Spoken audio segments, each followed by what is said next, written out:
colapso mecánico.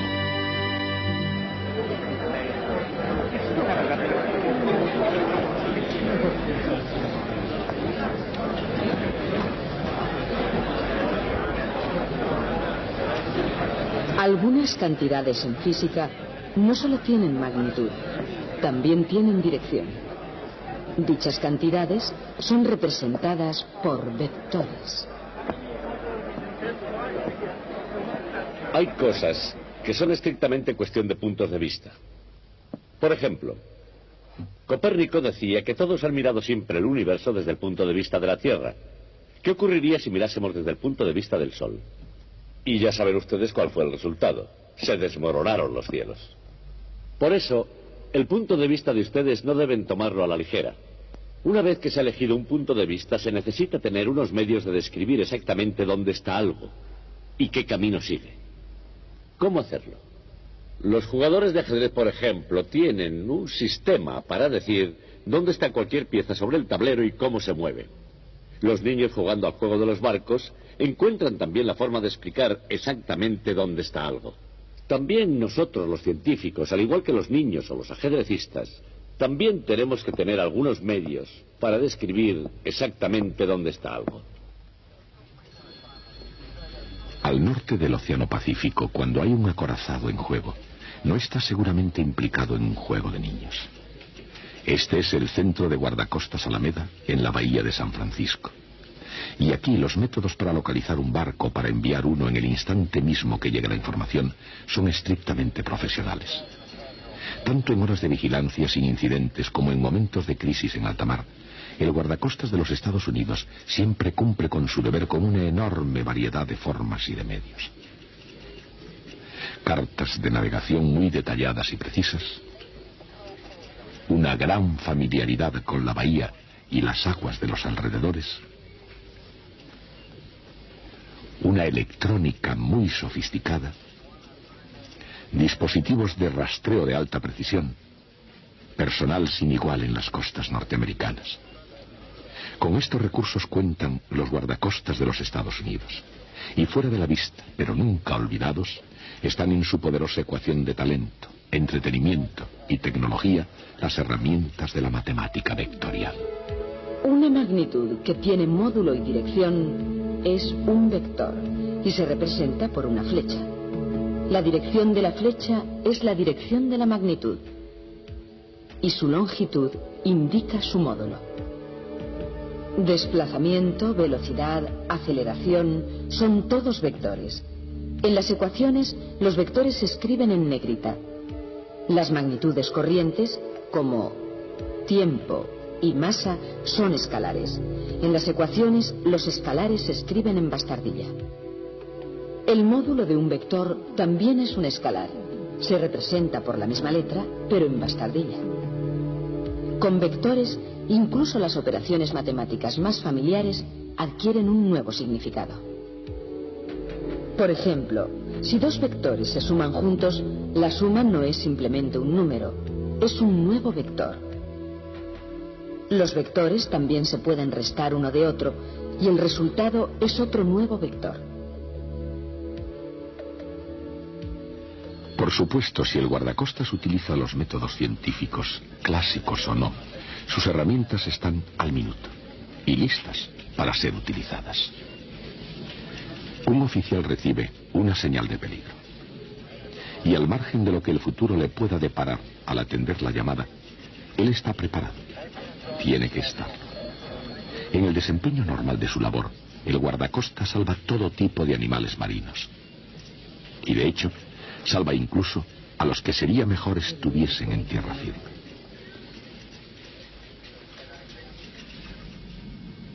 Una tripulación de marinos domingueros en un buen yate, el Iris Coffee, parece que se ha ido a la deriva.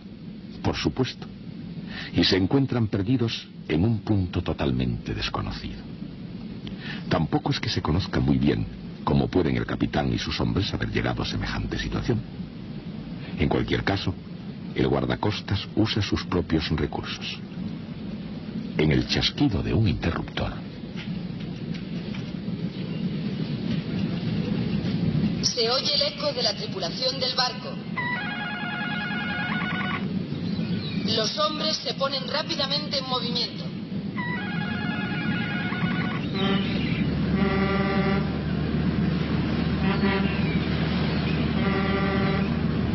Pero espera un segundo. Este acercamiento puede no ser necesario. Al menos por el momento, desde el punto de vista de la tripulación del yate. Mientras haya bebidas a bordo, no hay todavía situación de peligro en el Irish Coffee. Malcolm Bogart y Percival Flynn, hombres valientes que en alta mar adquirieron su bravura de su jefe, el capitán Duke. Tanto si el peligro es inmediato, como si solo fuera potencial, los guardacostas de los Estados Unidos nunca lo toman a la ligera. Irish Coffee, aquí el guardacostas. Indique situación y naturaleza de su dificultad. Aquí Irish Coffee. Tenemos problemas y estamos en algún lugar fuera de las costas de San Francisco. Atención, Irish Coffee. Sintonice el canal 13 en su monitor y póngase en contacto con nosotros cada 15 minutos. Estar perdidos en el mar no es cosa de risa. Y si se trata de alguien que no está debidamente preparado para ello, puede hacer que la situación sea todavía más peligrosa. Y en particular, cuando estas coordenadas se encuentran en el mapa de calles de San Francisco. Sin embargo, hay algo que se debe aprender aquí. Estas líneas forman una cuadrícula rectangular, al menos en cuanto lo permite la forma esférica de la Tierra. Cualquier punto de este mapa se puede localizar determinando sus posiciones horizontal y vertical. Por ejemplo, imagine un lugar en el mapa marcado con el punto rojo. Supongamos que el punto rojo tiene su coordenada horizontal x menos 150 kilómetros y su coordenada vertical y menos 124 kilómetros. Cualesquiera que sean las distancias en tierra, mar o en aire, un sistema de coordenadas es de vital importancia para todo plano. Los planos de las calles en las grandes ciudades llevan cuadrículas. Y como el de Nueva York, cada plano tiene su sistema de coordenadas. Pero incluso con lugares famosos, tales como el Central Park, o Boston Common, o la Casa Blanca, en la avenida de Pensilvania. Los planos pueden desorientar a quien no esté familiarizado con cuadrículas rectangulares. Por supuesto, para los oficiales de policía o para los taxistas, esa cuadrícula es simplemente un modo para ir de un sitio a otro. Pero para algunos, encontrar el camino por el mundo presenta un reto. Un reto como el que tuvieron estos hombres que realmente comprendieron el significado de la palabra coordenada. En la historia de las matemáticas, René Descartes y Pierre de Fermat escribieron el capítulo de introducción a los sistemas de coordenadas. En el siglo XVII estos eruditos franceses tramaron ingeniosamente un esquema para conectar la geometría con el álgebra. Al mismo tiempo, pero al otro lado del Canal de la Mancha, John Wallis desarrollaba una teoría en términos semejantes. Aunque Carl Friedrich Gauss fue el primero en introducir la idea de número complejo y más tarde inventó el nombre.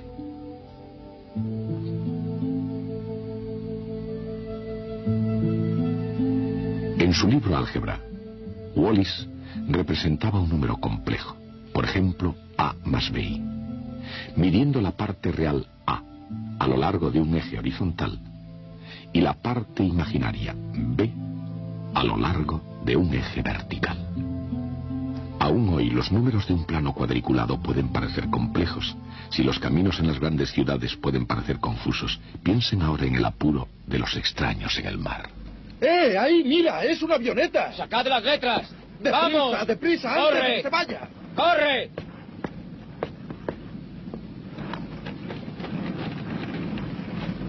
¡Eh! ¡Eh! ¡Eh!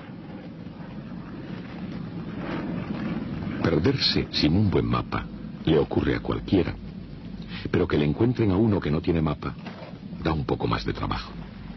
Para aproximarse a una nave a la deriva, el guardacostas tiene a mano diversos métodos de hacerlo. Uno de ellos se llama triangulación.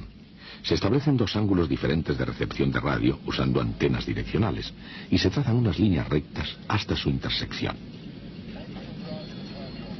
Si ahora el guardacostas fuera atriangular y si el mar fuera tan previsible como son las matemáticas, el Iris Coffee debería estar más o menos aquí. Eso suponiendo que el Iris Coffee se estuviese quieto, lo que es mucho suponer. Los barcos suelen ir a la deriva, a merced de las corrientes marinas. No basta conocer su posición en un tiempo fijo. El guardacostas necesita saber también el rumbo y la velocidad con que el Iris Coffee va a la deriva. ¿Hacia dónde va? ¿A qué velocidad? Bien, obviamente el capitán tiene una nueva forma de enfocar el problema. No va a encontrar tales respuestas en las páginas de Moby Dick. Lanzar señales de humo no parece que conduzca a parte alguna. Otra señal de socorro probablemente no va a perjudicar más. Aquí Iris Coffee, fuera de la costa de San Francisco. Por favor, contesten. Estamos fuera Si de la Bogart costa de diera San al guardacostas una segunda posición, el cuadro podría parecer algo así. Aquí Iris Coffee, por favor. Ambas posiciones se unen por una flecha, desde la posición 1 hasta la posición 2. La dirección de la flecha muestra cuál es la ruta por la que el barco va a la deriva. Su longitud muestra la distancia. Esta flecha se llama vector desplazamiento.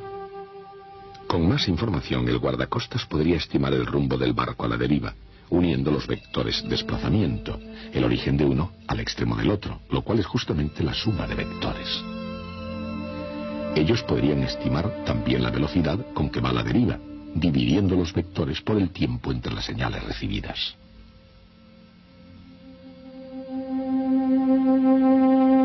Se puede multiplicar un vector por un escalar.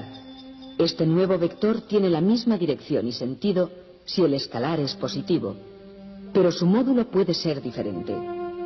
Si se multiplica un vector por un escalar negativo, invierte su sentido. Por supuesto, un guardacostas moderno raramente calcula la ruta de un barco a la deriva trazando vectores de desplazamiento y velocidad a mano. Sin embargo, cuando se vale de ciertos principios de la navegación y de las matemáticas, el valor del vector no puede ser subestimado, ni incluso aquí su historia puede ser pasada por alto. El álgebra vectorial nació en el siglo XIX y sus progenitores fueron William Rowan Hamilton, un irlandés, y un alemán llamado Hermann Grassmann. Con la creación de esta matemática, Grassmann intentó desarrollar una estructura algebraica en la cual se pudiera basar la geometría de cualquier número de dimensiones. Aunque muchos opinaron que su trabajo era demasiado complicado para aquel tiempo, la semilla de las matemáticas de Hermann Grassmann procedían del bagaje intelectual de la antigua Grecia. La ley del paralelogramo para la composición de fuerzas que Aristóteles consideraba en el caso especial de un rectángulo es un ejemplo de la suma de vectores. Desde entonces, de una manera o de otra, esa idea ha sido considerada con el mayor cuidado. Isaac Newton pensó bastante en la ley del paralelogramo para la composición de fuerzas para incorporarla a su magnífica obra Principia. Incluso entonces se necesitaron un par de siglos más para que Grassmann y Hamilton comprendieran el alcance y las muy diversas aplicaciones de los vectores. Intentando interpretar matemáticamente la rotación en el espacio en términos físicos, Hamilton buscó una analogía tridimensional de números complejos. En lugar de ello, encontró un álgebra de objetos de 4 dimensiones que llamó cuaternas. Una cuaterna tiene una parte vectorial que es tridimensional y una parte escalar unidimensional. Aunque ello mejoraría el concepto de vector y de escalar, Hamilton ideó un modo enormemente viable de expresar la mecánica de Newton.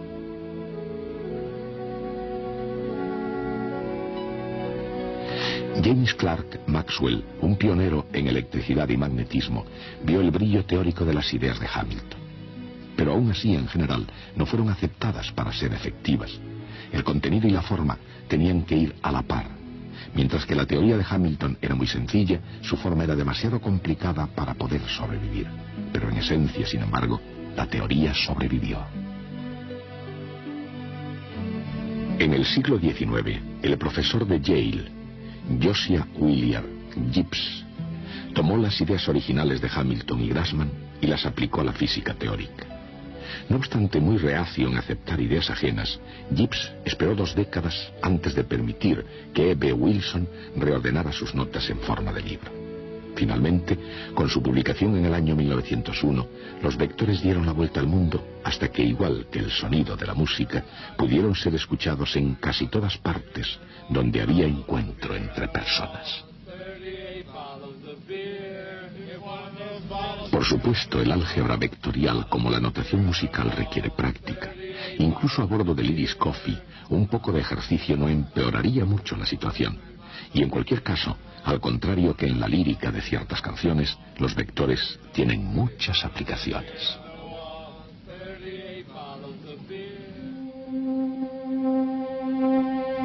Un vector se puede multiplicar por otro vector. El producto escalar de A y B es un escalar que mide la tendencia de 2 vectores para apuntar hacia la misma dirección. A escalar B es igual al módulo de A por el módulo de B por el coseno del ángulo que forman.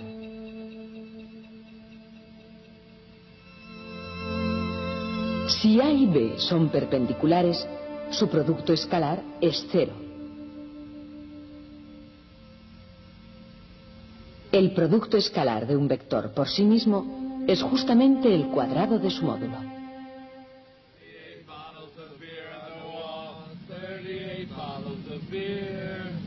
Siempre en movimiento.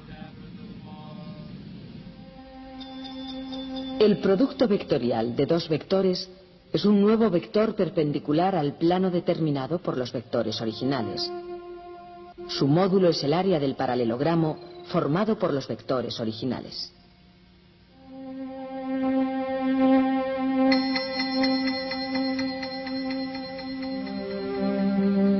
Su dirección se determina por la regla de la mano derecha.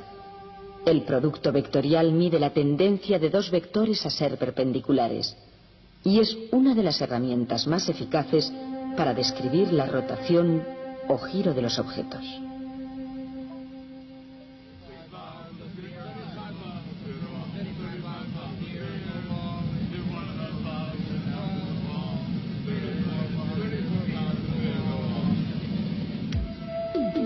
El álgebra vectorial utiliza 2 vectores unitarios I y J perpendiculares entre sí.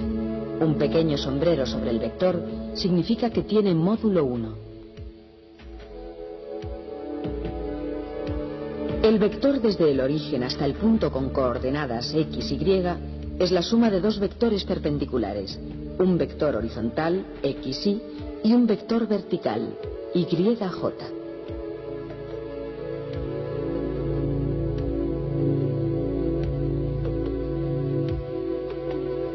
Con la ayuda de I y J, en el álgebra ordinaria se pueden sumar y multiplicar vectores.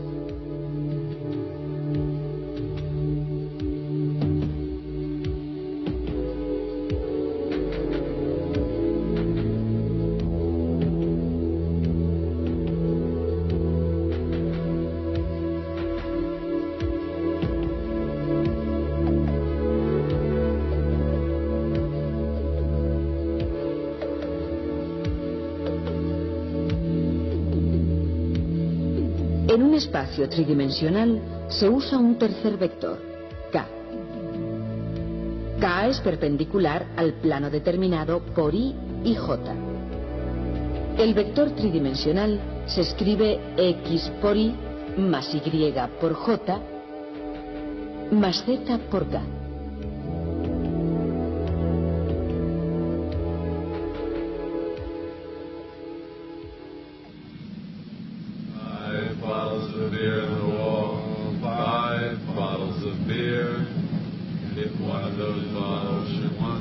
Lo que dice una canción es una cosa y lo que hace un barco en movimiento es otra muy diferente, especialmente si va a la deriva en el mar.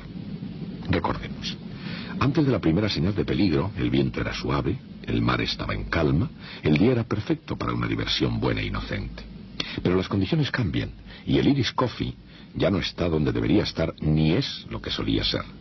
De nuevo, el viento en el mar es una fuerza con la que tienen que contar el capitán y la tripulación, puesto que la velocidad del viento tiene magnitud y dirección.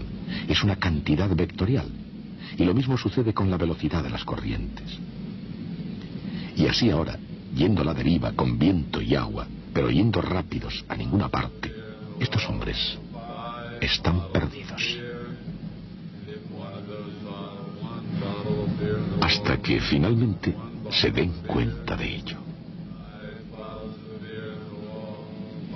Por supuesto, si el capitán fuera mínimamente aficionado a las matemáticas, trataría de imaginar cómo ayudar al guardacostas. Él habría determinado la posición de su barco. Quizás a unos 150 kilómetros al oeste y 124 kilómetros al sur de la base de guardacostas Alameda. Habría calculado la velocidad del viento, digamos 40 kilómetros por hora viniendo del sur. Habría calculado también que su barco era empujado a una velocidad media de unos 2 kilómetros por hora, exactamente hacia el norte. Sin embargo, cuando los hombres del Iris Coffee cayeron en la cuenta de que el capitán Duke podía ser muchas cosas, pero no matemático, no le censuraron. Si se tratara de vectores, coordenadas o cualquier otra cosa que se pueda usar para rescatarlos, el capitán no tiene lo que hace falta, a no ser que le eche una gran imaginación.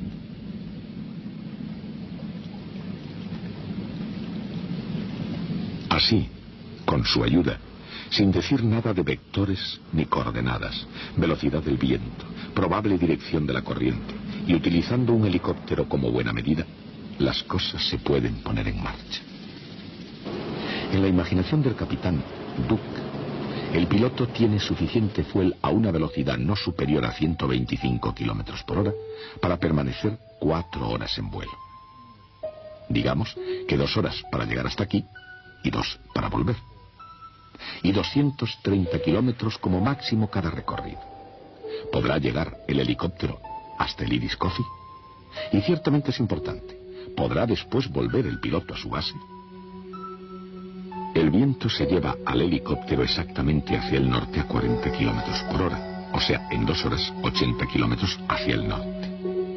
Así, si el piloto volara a lo largo de uno de esos vectores, terminaría fuera de su alcance. Él no volaría más lejos porque no podría contar con un viento constante que le ayudara a volver a la base.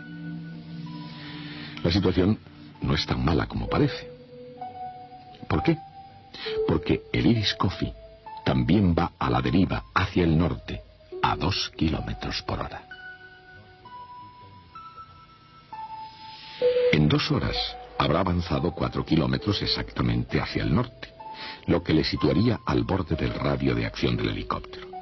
Contando con la velocidad del aire, la velocidad del viento y la velocidad del barco a la deriva, el piloto puede estimar la dirección correcta y alcanzar al Iris Coffee.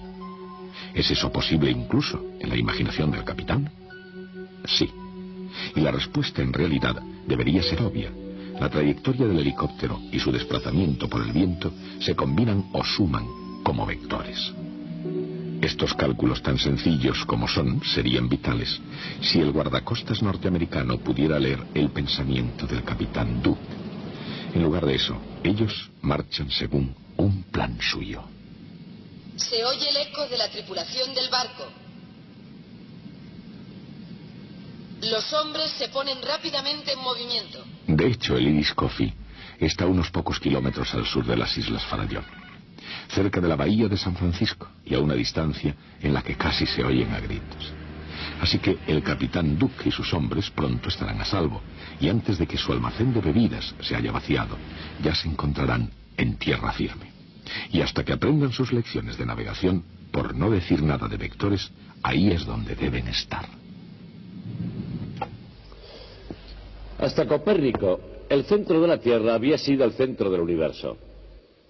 De hecho, si leen bien la teoría, la misma idea de posición, ¿qué significaba? Solamente algo que estaba en relación con el centro de la Tierra. Entonces llega Copérnico y realiza una operación matemática rutinaria escribiendo las ecuaciones de las órbitas planetarias en un sistema de coordenadas diferente. El mundo nunca es otra vez el mismo. Pero eso es engañoso. Hace que suene como si lo importante fuese tener un sistema de coordenadas correcto. Y después de pensar, la conclusión que nosotros sacamos es que todos los sistemas coordenados son igualmente buenos. Copérnico dice que el origen debería estar en el Sol, y el guardacostas dice que el origen debería estar en su estación coordinadora, y ambos tienen igualmente razón. Podemos decirlo de un modo más profundo. La idea es que las leyes de la física son exactamente las mismas en todas partes. Las leyes de Newton actúan exactamente igual en la nebulosa de Cáncer como en Kansas City. Y porque nos lo creemos, necesitamos una forma de expresar esas leyes que funcionan igualmente bien en todos los sistemas coordenados. Y esa forma son los vectores. La misma idea de un vector es ya algo desconcertante porque tiene un tamaño y una dirección, pero no tiene un lugar. Y eso es lo que necesitamos para expresar leyes que son iguales en todos los lugares. De hecho, el próximo día estudiaremos una ecuación vectorial que yace en el corazón de la comprensión del mundo. Hasta entonces.